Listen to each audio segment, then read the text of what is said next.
So thank you guys for coming. I feel like I'm inside a subwoofer. If you guys ever just like very loud, bassy, that's even better right there.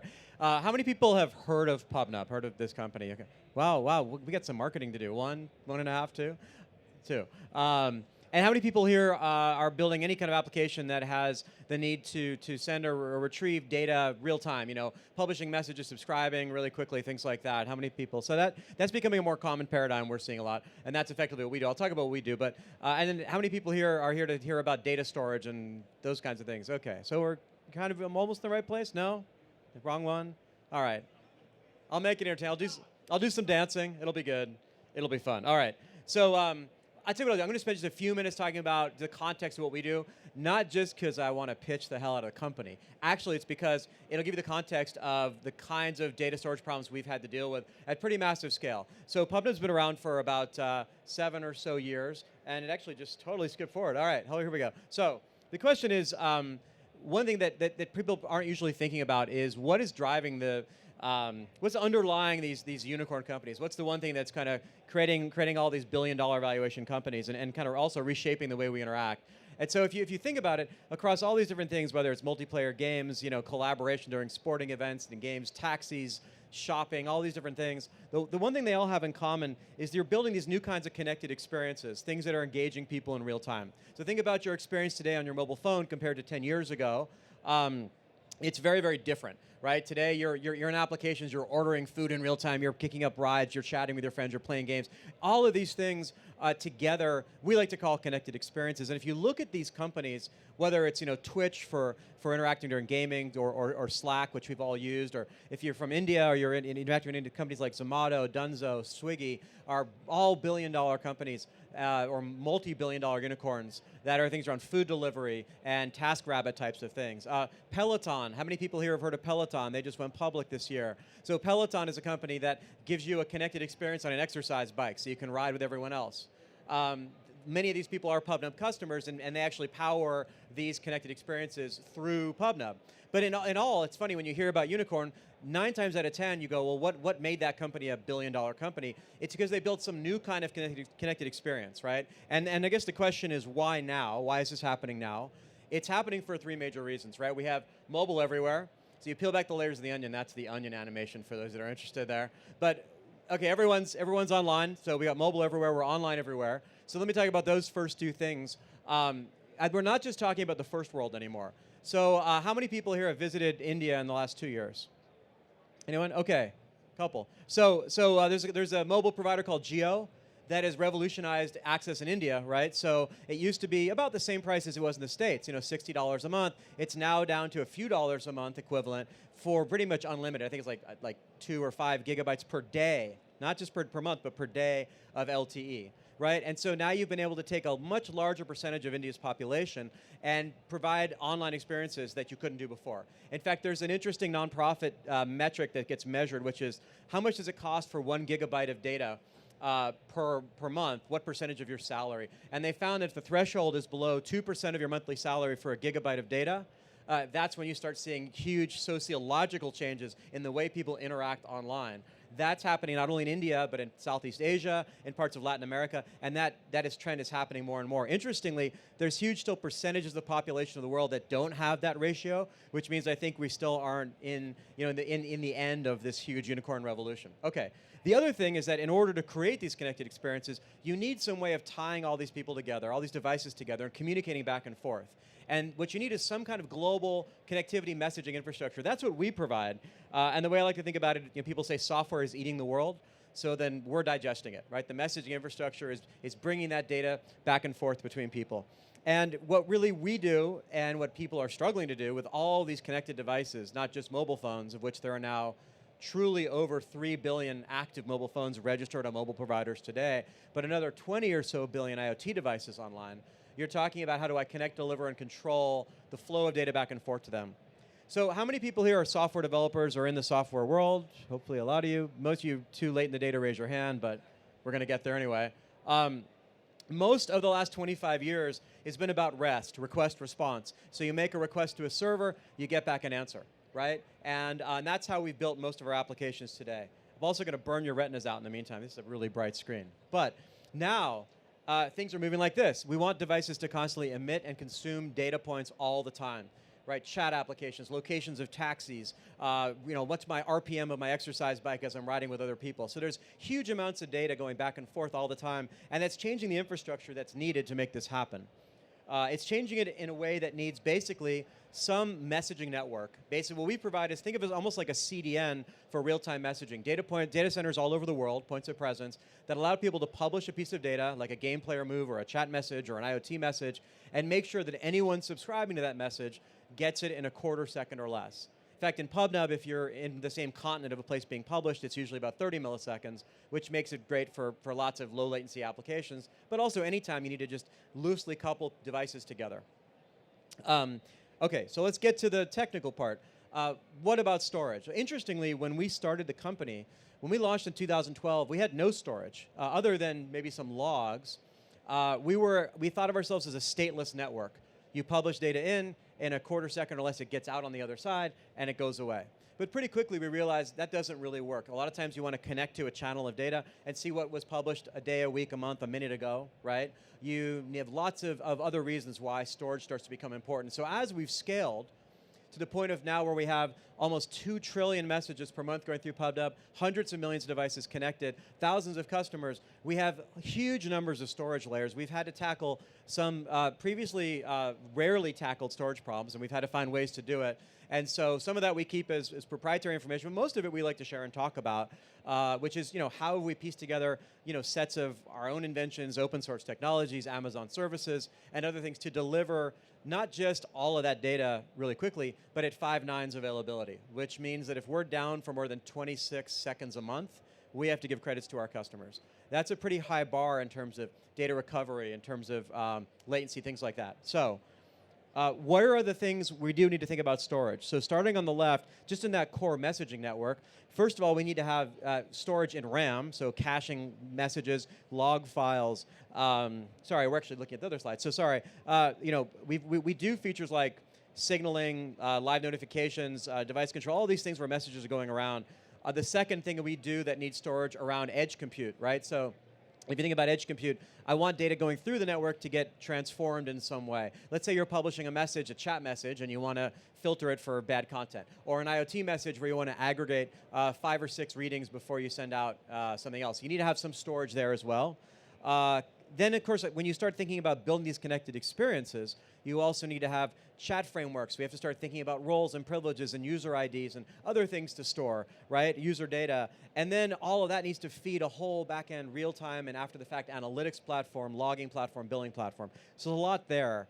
And from a technical perspective, RAM caches, log files, disk-backed, various kinds of SQL and NoSQL databases, key value stores, all of them at massive scale, almost all of them have to operate at a 5 nines availability. So that's the problem set that we've had to deal with from a storage perspective, which is sort of ironic because we explicitly started this company saying, we don't have to be a database, don't think about storage. This is going to be all about in-memory, really fast compute. And it turns out a hell of a lot of our time is spent thinking about storage and databases and dealing with that after fast forwarding 7 years. So to highlight the scale, I said we're doing close to 2 trillion messages a month. We log multiple petabytes per month of log data that we have to process in various ways. We operate lots of different kinds of databases and different kinds of caches on 5 continents. Our CTO and my co-founder's philosophy is everything is in hot mode, meaning you don't have a standby and a hot thing. Every server we should have redundant, hot, live production traffic going through it with enough capacity. If you lose some, everything just takes over. So it's kind of a design philosophy of his. And then finally, how do we do this in 5 nines? So the other sort of criteria we had to focus on things like regulatory compliance. How many people here struggle with GDPR as a concern for anyone in Europe? Okay, that's one. There's a California privacy law launching in January 1st. That's very similar, in some cases more restrictive to GDPR. So they have issues of data residency and transmitting data across state and federal lines and country lines. How do we support? What we found is we had this great data infrastructure. We had no way to query it from a customer support perspective, so we had to have new kinds of logging and support tools. Mean time to recover, right? So how do we actually back up and restore this at speed? cap trade-offs. Anyone know what cap stands for? Go.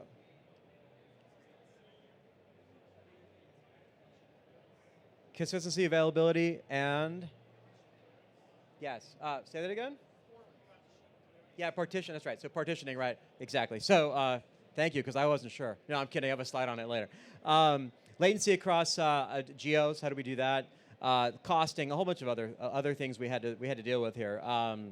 Supporting different usage patterns. Here's another challenge we ran into.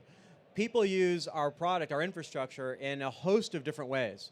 And each of those ended up putting different kinds of loads we didn't expect on our databases. So I'll give you a couple of examples. In the case of IoT, you've got lots of devices sending very few messages usually, right? Turn on a light bulb, control a door lock, right? And then sometimes people need to aggregate across those to figure out what's happening in the network. Now, compare that to something like when we power Hotstar, which is a big Indian company that does, one of the things they do is social experiences alongside live streaming of cricket matches and other live sporting events.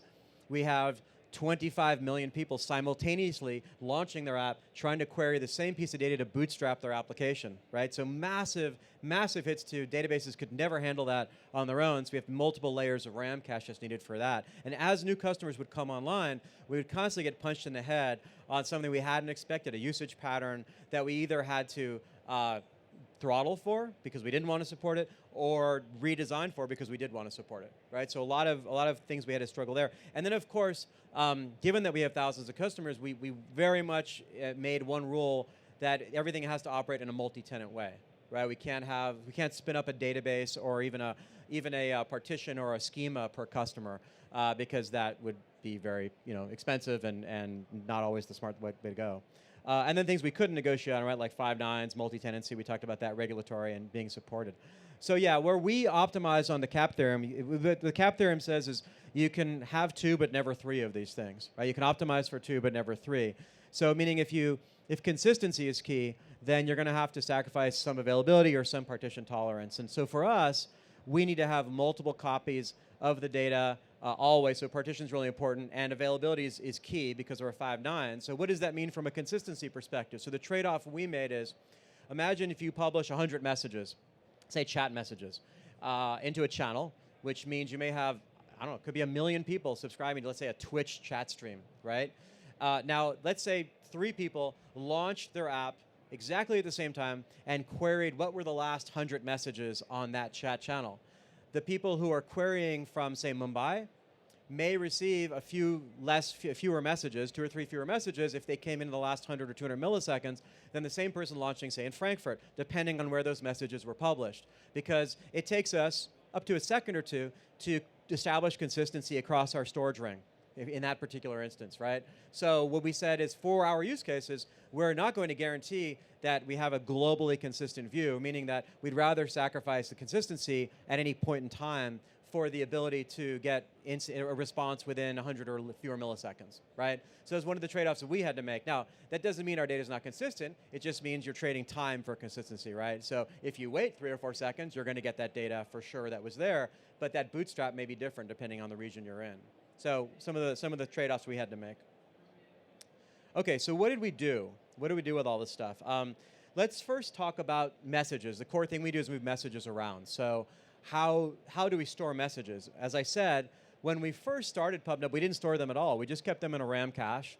And today we still do that, which means 100 or so messages, which is somewhat configurable. Those messages sit in RAM. They don't just sit in RAM one time. We actually used to put them in RAM 70 times per geographic region. That started to get really expensive when we got really big. So now we're much better at optimizing that. But it gave us massive resiliency. And it was really nice for things like you're going into a tunnel, you lose your connection, you come out of a tunnel, you reconnect, we flush the RAM cache, and you get all the messages that were there. Now, that's fine for 100 or so messages. We garbage collect that over about 10 minutes. But of course, now people want to see what was there from 5 minutes ago, 10 minutes ago, 20 minutes ago, a day ago, a year ago. So we started to add storage layers. So we decided to pick Cassandra as the time series database for this. How many people use Cassandra here? So Cassandra is very powerful and horrible and terrible and great. And like all databases, can kill you and slaughter you and make you cry, and also can do amazing things. Cassandra was a big learning experience for us. So what we realized with Cassandra, it's optimized for writing, which is what we want because we're writing so many messages in there, right? And it's time series, which is perfect for us. It's not optimized for reading, means that it's expensive to make a query. And as customers, and the more power we give customers for make API calls, query different kinds of things, the more indexing we have to do, or just not allow those queries to happen. And because it's expensive, going back to that Hotstar example of launching an app and having 25 million people hit it, if they're requesting the same thing, they don't actually hit our database. They hit a varnish cache. We make heavy use of varnish, which is a RAM cache that sits in front of a REST-based interface, right? So we have something like, I can't remember, a 1-second TTL on that data. So if everyone hits it at the same time, it's coming out of RAM. So 2 layers of RAM cache, and then Cassandra gets hit. But that even alone did not solve our problems. So we had a lot of problems because there were many different kinds of data types, and then we allowed people to start deleting in Cassandra. How many people are aware of what tombstones are?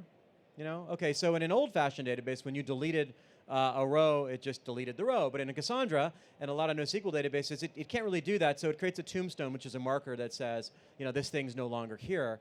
And when you start to have too many tombstones, it makes querying that much more expensive, right?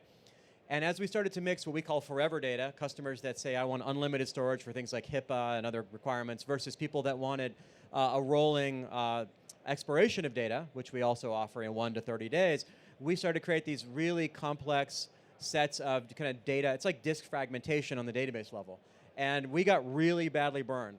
About 3 years ago, it got to the point where it got more expensive to run any kind of garbage collection, or actually take longer to do that than the speed at which new data was coming in and things were being deleted. In other words, we could never complete a repair operation on Cassandra because it would take longer to do that than the new things that were happening in the database. And so things started to get really ugly, and we had to call people for help.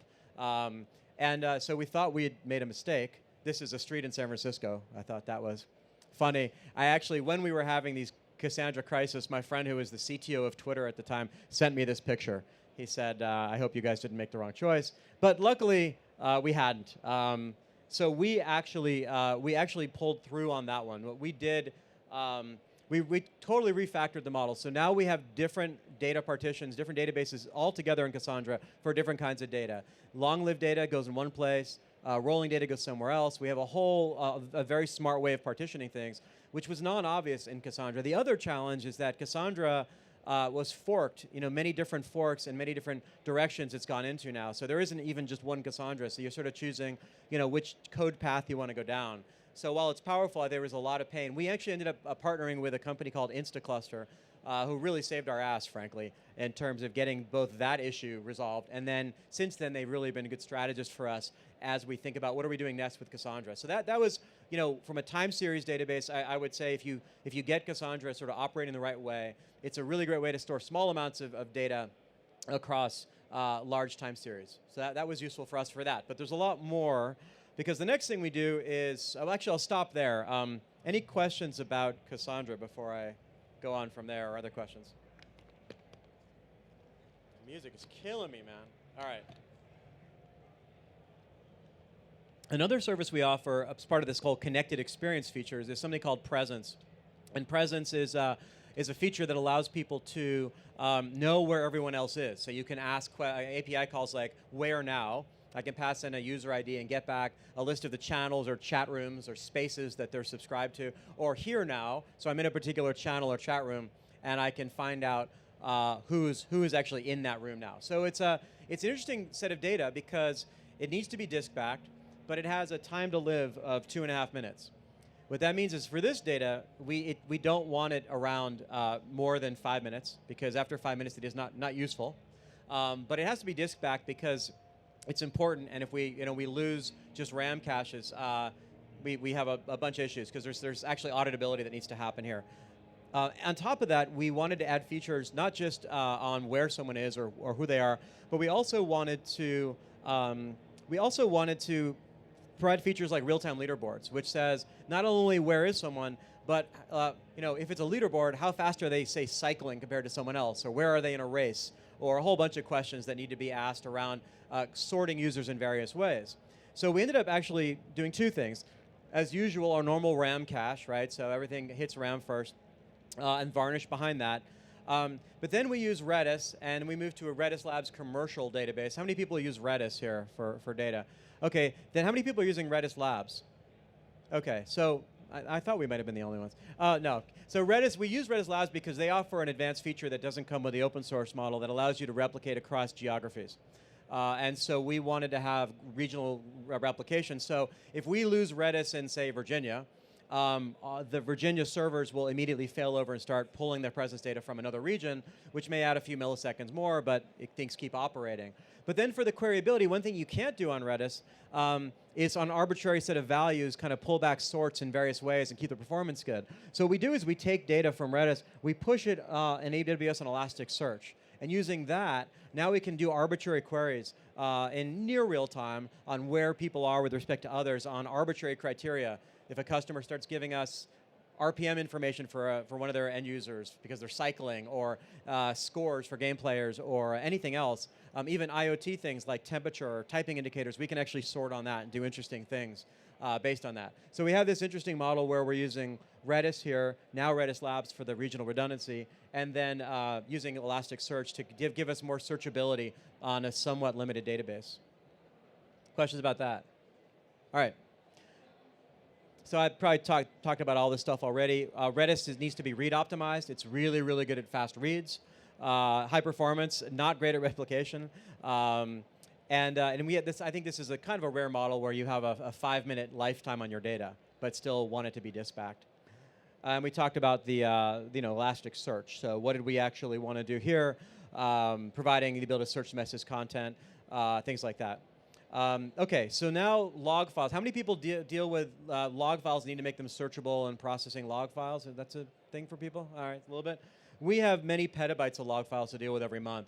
And it's important for both supporting customers, looking at usage metrics, doing our own metrics internally, and most importantly for billing our customers. It lets us know how much of PubNub they're using. And we actually, funny story, when we were about a year into PubNub and the traffic started to get pretty high, we found that the cost of operating our current log processing infrastructure was about the same as the revenue we were making for the whole company, right? So not exactly scalable. And we actually talked to a vendor that was doing big data processing, and because they had on their website, we deal with like a petabyte of data a month. Well, this is great. So we have a petabyte. And they said, no, that's across all of our customers. I mean, the price for you would be X, and it was crazy expensive. So we had to figure out a less expensive way that would scale. So we continue to work on this. We've gone through many iterations. I'll walk you through how we deal with this. So we've got thousands of servers that are generating log files. We pump them, first of all, into S3. So we've got them in a huge bucket. Then we process them, put them, Parquet. How many people know Parquet format for logs? A really nice way to compress log files, make them searchable.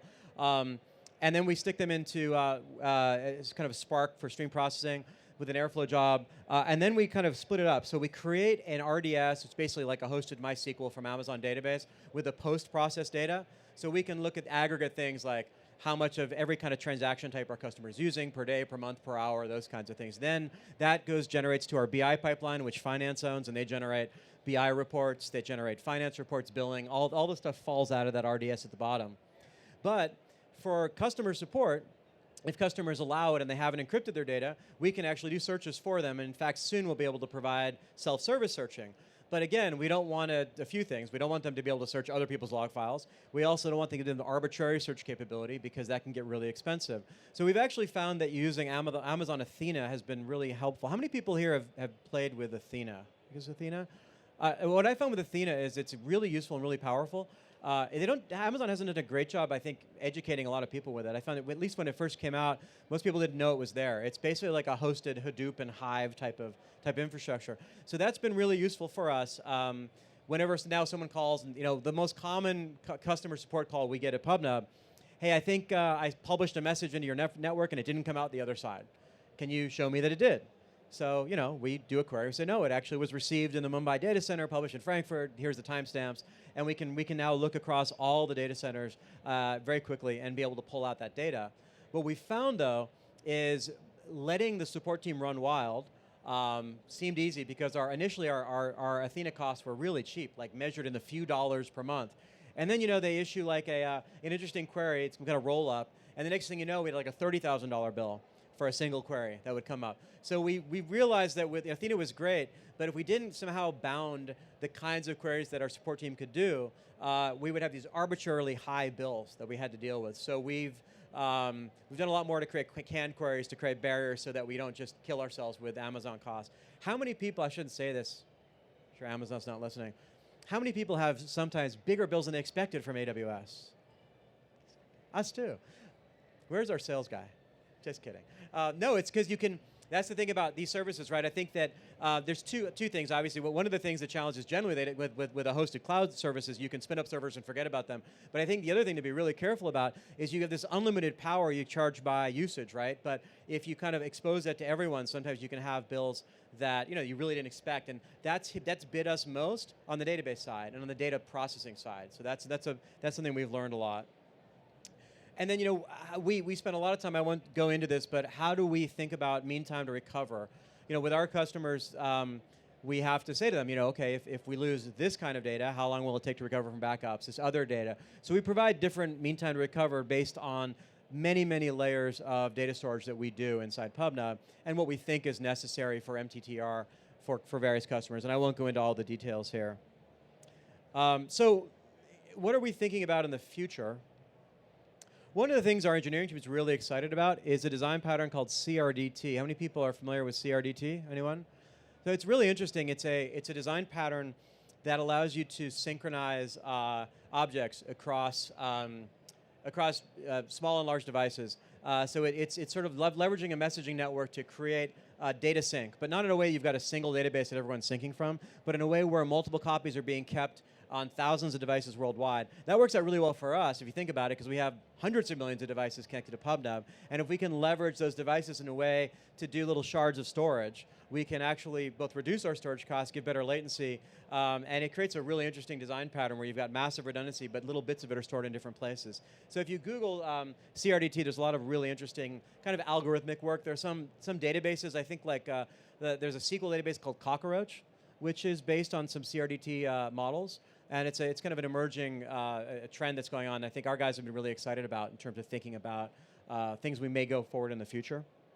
The other thing I mentioned before is just visibility, providing all this queryability to our customers wherever possible. Cost efficiency is huge for us. We're trying to operate a profitable business, right? So with unlimited costs, unlimited money, we could obviously provide unlimited features, but we have to also make sure that we can provide a profitable business that we're operating. So, how do we figure out how do we do these things in ways that are cheaper and just as efficient? And so we spend a lot of time with a huge, an ongoing initiative of the company always, which is, can you win awards for saving money, and how do you do it, and how do you measure that? How do you make sure we're not breaking things in the process? There's an ongoing initiative we always focus on. Actually, it looks like that's funny. The second and the fourth bullet point are exactly the same, so I'll say it again. You can tell it's top of mind for us. Customers are always demanding more visibility into what's going on in their data. So short talk, that's as much as I've got. Each of these things could be its own talk. I didn't even talk about the key value store, because now if you think about doing edge compute, you now have to store data there. So we use a combination of Cassandra and other things for that, and we're moving to a different kind of database. I haven't talked about our object API. Now you want to start things about users and state of users, and so now we use actually a combination of RDS and a few other things for that. So it's really, it's as I said, we started as a company that was going to be a stateless message transport, and we ended up being a company that hosts probably 10 kinds of databases and massive data infrastructure. So it's been and probably one of the most expensive pieces of our infrastructure over the last 7 years. So any questions? So I'm curious about the Redis Labs. You say that this it has fault tolerant across multi-region. So I was wondering how does actually this works, because as far as I know, at least Redis in AWS is tied with a specific region. So if you fail, there is no ability for a client to go to another region, and also unless you have a VPC peering. But if you have like 50 region you cover, you will have a very messy VPC peering net. That's the first question. And another one related is, what about from the client perspective? Because if you're connecting to a Redis through a DNS record, it will have time to leave that record. So it will be maybe like 1 minute or something. that you are not actually able to. Yeah. Yeah, good question. So, here, I guess I'll trade you back the mic. Yeah, good question. So Redis really, as I said, wasn't designed, as you know, for kind of multi-regional easily. And I don't have great answers to the questions because, frankly, the way Redis Labs operates their commercial product is somewhat of a black box. They operate that failover sort of through some magic that they provide as a service. So it doesn't use it through a DNS change, right? So they've got some kind of proxy that it hits and then can reroute. And then they offer two services. One is like a hot standby model where you can be hot in one region and standby in another and then flip over as needed. But as I said earlier, that was against our CTO's philosophy of wanting to have hots and standbys. So they also offer a hot where every write goes to both and you can read from or more than both, the n number of n. But I think what they're doing is they're not using DNS like that for a failover, because you're right. You've got the TTLs, by the way. Even if it's 1 minute, some ISPs take a lot longer. No, it's the way that they do it is I think through some kind of set of hosted proxies that can reroute as the request comes in. And I think that's kind of some of the magic of the commercial product versus the the off-the-shelf open source product. Any other questions? Yes, sir. So similar to the DR, if you're across 5 or 7 regions, how many did you say? It changes. We have multiple AZs across like 5 or 6 regions, I think. Okay, so in case of like certain regions where you're using one Amazon region, like in Singapore, what are you doing for DR for data you can't take out of those regions? Yeah, or like isolating some of the data while still staying DR? Yeah, so we I'm trying to think of an example. I don't know if there's any examples of data that we don't take out of any particular region. So like even log files immediately go to across regions, I believe, and then get processed. It's as a streaming mode. There's data that we back up in a region, right? So we can do, and then we do. There's typical 2-tier where you can use S3 and then you can use Glacier if you don't need to get it for a very long time. So we do that for in-region backups, but then we're always making sure that it's across region as well.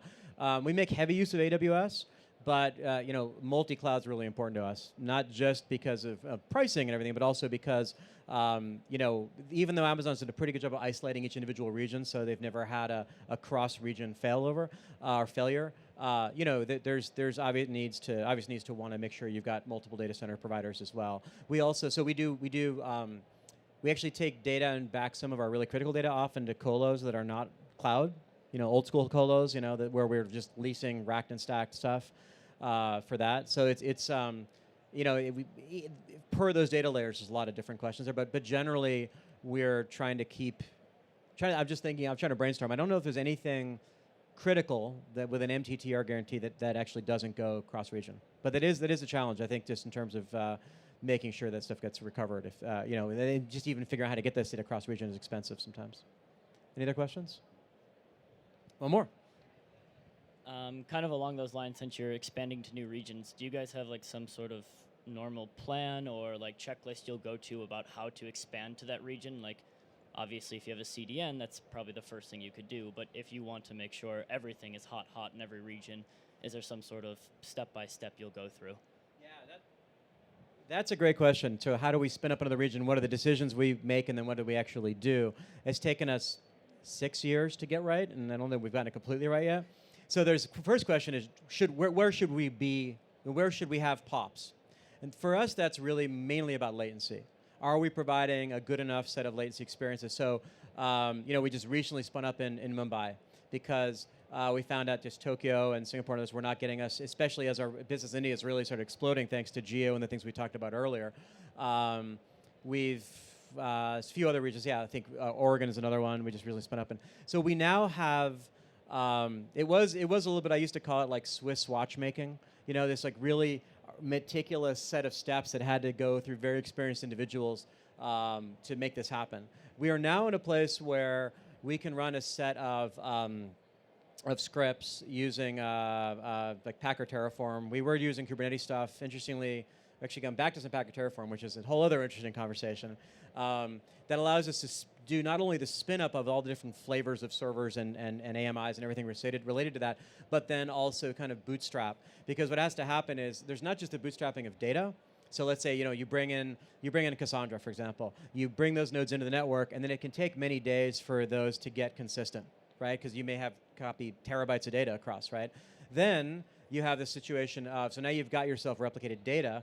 Now you have a situation of bootstrapping RAM caches, right? So you start to allow for write only into those regions. So there's this whole timing, and then we get signals from our different servers say, okay, now the RAM is fully cached. Now we can start accepting reads. And then of course there's the DNS changes to, we have a GeoDNS, so now we have to say, well, we were routing, to use the India example, we were routing traffic from India and maybe Vietnam and other places to, say, Tokyo. Now we have to partition those IPs and say, as those requests come in. Now the hard part is, we don't want any downtime during all of this. So imagine an end user is hitting this, using a game or an application of some kind, and all of a sudden, their next DNS request serves them up to an IP from Mumbai, and they were hitting Tokyo. They may see a latency benefit, but that's the only change we want them to see, right? So everything has to kind of be primed and ready to go. So that's why it was a really painful, long process. And as I said, we still have this dream it's going to be a button click. It's now like 10 button clicks and 3 days of QA and 5 days of warming. And so it's probably a 10-day process to get a new data center spun up, which is still a hell of a lot better than it used to be, which were measured in like a month and a half. So, yeah. All right, any other questions?